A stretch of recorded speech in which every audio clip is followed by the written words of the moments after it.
Good morning. Today is Maundy Thursday, the day we remember how Jesus met with his disciples for the Last Supper. It was a Passover meal, and in the context of a Passover meal, celebrating the freedom from slavery into the Promised Land, in the context of that Passover meal, Jesus took bread and wine and said to his followers, "This is the way you will remember and understand my body and blood given for you." And so Maundy Thursday marks the really real start of this Holy Weekend, where we enter again into what happened that day of the Last Supper, Jesus' arrest, and then subsequent crucifixion on Good Friday, and the resurrection on Easter Sunday. So welcome to this Holy Weekend. Today we are invited, Jesus invites us to share with him. Let me read some words from Matthew 26, from verse 17. On the first day of the festival of unleavened bread, the disciples came to Jesus and asked, "Where do you want us to make preparations for you to eat the Passover?" He replied, "Go into the city to a certain man and tell him, 'The teacher says, my appointed time is near. I am going to celebrate the Passover with my disciples at your house.'" So the disciples did as Jesus had directed them, and they prepared the Passover. Well, Jesus invited himself to a house for the Passover, and he invites himself to your house this evening. We invite you to share in a Passover meal. We're going to be looking in at the Levitt's house, David and Caroline and Emily. They're going to lead us through a Passover meal. You may be able to collect the necessary food items. Go back a couple of episodes on this YouTube channel, and you'll be able to see what Caroline said we need to have ready. Even if you're unable to get all those ingredients, you can watch it online on this YouTube channel at exactly 6 o'clock, and you can enter into it and learn and make the connections.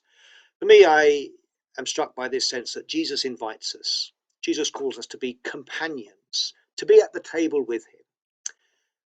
We are invited. That's the Christian message. Jesus invites us, and we are encouraged to accept that invitation. Let me invite you again this Maundy Thursday to accept that invitation to be a companion of Jesus. Join us at that Passover meal. And tomorrow at 12 o'clock, we will have our Good Friday worship online, Good Friday Bible reading, some wonderful music and songs prepared by our musicians, by our singers. Do join us and reflect. Take time, reflect on the cross of Jesus and all its significance for us today in 2020. I'm going to read a short poem by George Herbert, which captures something of that invitation and our response. And then that will be followed by Eppie singing a song which is a prayer that we would never lose the wonder of the cross. That's my prayer for myself and for all of us as a church this weekend, that we might have that sense of looking at the cross again, maybe for the very first time, and appreciating the wonder of God's love. Love bade me welcome, yet my soul drew back, guilty of dust and sin. But quick-eyed love, observing me grow slack from my first entrance in, drew nearer to me, sweetly questioning if I lacked anything. "A guest," I answered, "worthy to be here." Love said, "You shall be he." "I, the unkind, ungrateful? Ah, my dear, I cannot look on thee." Love took my hand, and smiling did reply, "Who made the eyes but I? True flawed, but I have marred them. Let my shame go where it doth deserve." "And know you not," says Love, "who bore the blame? My dear, then I will serve." "You must sit down," says Love, "and taste my meat." So I did sit and eat.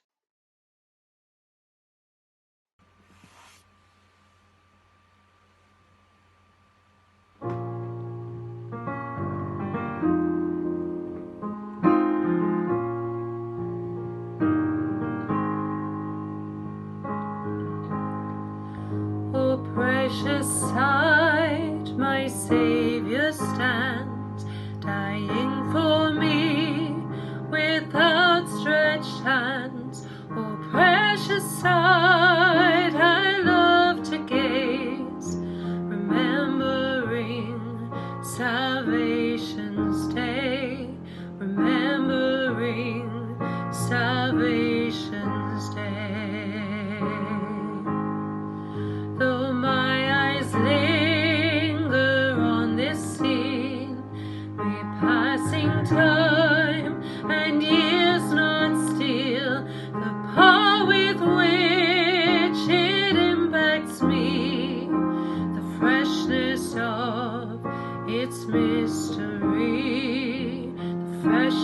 sorrow.